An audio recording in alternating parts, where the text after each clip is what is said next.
Hello and welcome to Brickstars. So in this video we're going to be setting up the scene for a park construction site.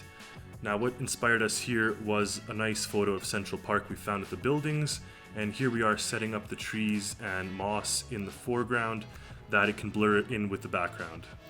We started by placing the dump truck in the middle and then added additional vehicles afterwards. We actually found these in a Craigslist find and I think we made pretty good use of them. So we wanted to add some life to the scene, and here we have the front loader excavating this clean patch of dirt, getting ready to build a bridge or clear a pathway for the park. So we got the full scene set up. We're just taking a final look at all the details. We got the pylons out, all the signage, the dirt is ready, and with that we'll be ready to start taking the photo. Once the camera's set up, we like to have a look and get our focus in check, and we really want to make sure that our trees blend in nicely with the background. In Photoshop here, we always start by making the figures a little bit brighter, just so they pop that much more. Now the nice thing about this photo is the colors already do pop. The yellows work really well with this background.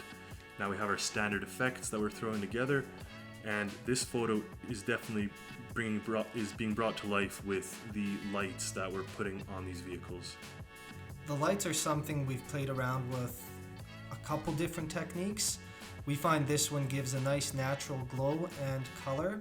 So you see we're adding a bit of orange. Construction vehicles typically have an amber glow to them. Here we're adding the particles. We find this technique adds a lot of atmosphere and realism. So these white dots here are actually representing dirt coming out of the front loader, and of course dirt that's falling out has to have motion, so we add motion blur, and finally a couple pieces of rock scattered throughout make this look pretty realistic. Now wrapping up the editing here, we're just going to do a little bit more particles and then add some motion blur to the wheels as if the front loader here is driving up to the dump truck. Then we're going to be adding a little bit more particles. These particles really do bring life and motion to this photo. And lastly, some taillights, and then we are going to reveal the final photo.